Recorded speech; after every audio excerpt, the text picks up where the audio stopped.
Hi everyone, आज हम आपके साथ में दो तरह के नाश्ते की रेसिपी को शेयर करेंगे और ये दोनों ही नाश्ते खाने में बहुत ही ज़्यादा टेस्टी और बहुत ही ज़्यादा मज़ेदार लगते हैं। तो चलिए इन मज़ेदार रेसिपीज़ को बनाना शुरू किया जाए। हरा भरा वेज कबाब बनाने के लिए सबसे पहले हम कुछ सब्जियों को बॉयल करेंगे। तो हमने इसके लिए 1 लीटर पानी को पहले से गर्म होने के लिए रख दिया था। पानी गर्म हो गया है, इसमें हम डाल देंगे 1 पंच पालक। पालक के हम सिर्फ पत्तों का इस्तेमाल करेंगे, इसके डंठल का इस्तेमाल नहीं करना है, इस बात का आप ध्यान रखिएगा। और साथ ही में हम इसमें 1 कप मटर भी डाल देंगे फ्रेश, और इन्हें हम एक उबाल आने तक पका लेंगे। और ये लीजिए पानी में उबाल आ गया है और ये पालक और मटर दोनों ही हल्के से सॉफ्ट हो गए हैं। बस इससे ज़्यादा इसे हम नहीं पकाएंगे, अगर हम ज़्यादा पका देंगे तो पालक का हरापन ख़त्म हो जाएगा।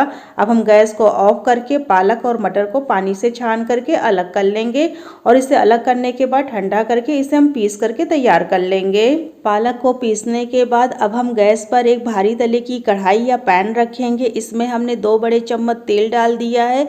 तेल जैसे ही गर्म हो जाएगा 1 टीस्पून जीरा डालेंगे, और साथ ही में हम इसमें अदरक, लहसुन और मिर्च कुटा हुआ डाल करके इसे हम भून लेंगे।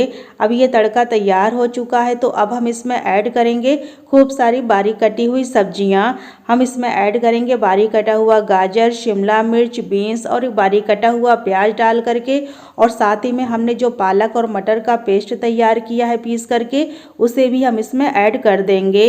इन सारी सब्जियों को ऐड करने के बाद हम इसमें ऐड करेंगे कुछ मसाले। तो हम इसमें 1 टीस्पून हल्दी पाउडर डालेंगे, और 1 टीस्पून धनिया पाउडर, और 1 टीस्पून टेस्ट के अकॉर्डिंग नमक डाल करके इन सारी सब्जियों को हाई फ्लेम पर भून लेंगे।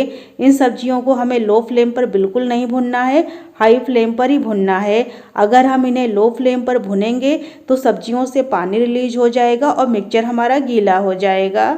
इन सारी सब्जियों को हाई फ्लेम पर भुनने के बाद हम इसमें 3 बड़े साइज़ के उबले हुए आलू डाल करके इसे भी हम सब्जियों के साथ में भून लेंगे। आलू को हमने पहले से बॉयल करके मैश कर लिया था। आलू को मिलाने के बाद इसमें बिल्कुल भी लम्स नहीं रहने चाहिए, इस बात का आप ध्यान रखिएगा। अब ये मिक्सचर हमारा तैयार हो चुका है, हमने इसे बहुत ही अच्छे से भून लिया है, इसमें बिल्कुल भी नमी नहीं है। तो अब हम गैस को ऑफ कर देंगे और मिक्सचर को एक बाउल में ट्रांसफ़र करके हम इसे पूरी तरह से ठंडा कर लेंगे। अब ये कबाब का मिक्सचर पूरी तरह से ठंडा हो चुका है, तो अब हम इसमें ऐड करेंगे 4 बड़े चम्मच बेसन। बेसन का इस्तेमाल हम इसमें बाइंडिंग के लिए कर रहे हैं। इसकी जगह पर आप चावल के आटे का या फिर आप कॉर्नफ्लोर पाउडर का भी इस्तेमाल कर सकते हैं। बेसन ऐड करने के बाद हम इसमें 1 नींबू का जूस ऐड करेंगे, इसे और भी ज़्यादा चटपटा बनाने के लिए। अगर आप चाहें तो इसमें अमचूर पाउडर का भी इस्तेमाल कर सकते हैं। नींबू के जूस की जगह पर बेसन को अच्छे से मिला लेंगे। अब ये कबाब का मिक्सचर तैयार हो चुका है, तो अब हम कबाब को बनाना शुरू करेंगे। हाथों में थोड़ा सा हम पानी या फिर तेल अप्लाई कर लेंगे, इससे नाश्ते का मिक्सचर हमारे हाथों में नहीं चिपकेगा। और नाश्ते को आकार देने के लिए हम राउंड शेप के मोल्ड का इस्तेमाल कर रहे हैं, इसे भी हमने तेल से अच्छे से ग्रीस कर लिया था। थोड़ा सा नाश्ते का मिक्सचर लेंगे, इसके अंदर डाल करके इसे हम दबाते हुए चिकना कर लेंगे दोनों साइड से। अब हम इसे प्रेस करते हुए धीरे से बाहर निकाल लेंगे, इससे हमारा जो कबाब बनेगा एक ही साइज़ के और एक ही आकार के बन के तैयार होंगे। और इसे हम निकालने के बाद हल्का सा प्रेस कर लेंगे। अब हम इसके ऊपर लगा लेंगे एक काजू का पीस, इसे और भी ज़्यादा टेम्पटिंग बनाने के लिए।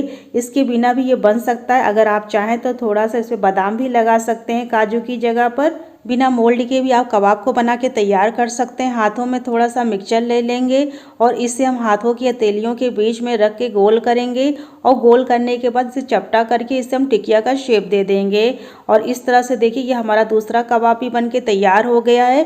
थोड़ा सा इसके ऊपर एक काजू का पीस लगा देंगे, और इसी तरह से हम सारे ही कबाब बना के तैयार कर लेंगे। और ये लीजिए हमने कुछ कबाब बना के तैयार कर लिए हैं।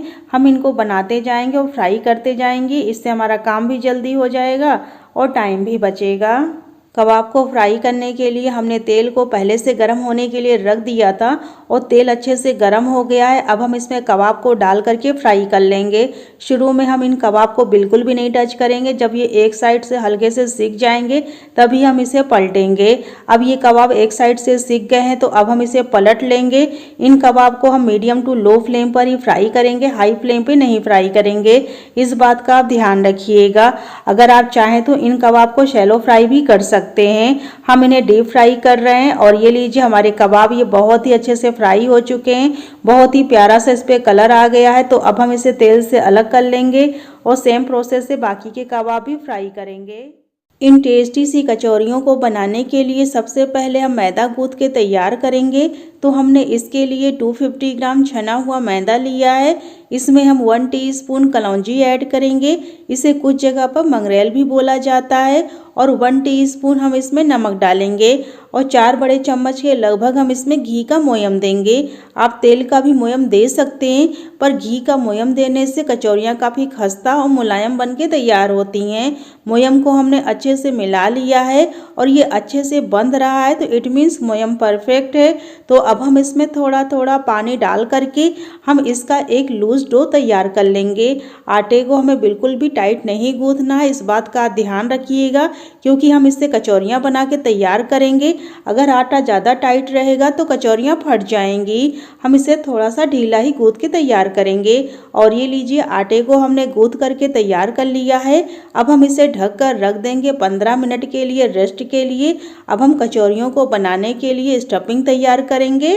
कचौरी की स्टफिंग तैयार करने के लिए सबसे पहले हम एक कढ़ाई या पैन रखेंगे गैस पर। इसमें हमने 2 बड़े चम्मच बेसन डाल दिया है। बेसन को हम धीमी आंच में चलाते हुए ड्राई रोस्ट कर लेंगे। बेसन को हमें धीमी आंच में ही भुनना है, इसे हमें हाई फ्लेम पे बिल्कुल नहीं भुनना है। और इसे इतना भुनना है कि इसका कच्चापन ख़त्म हो जाए।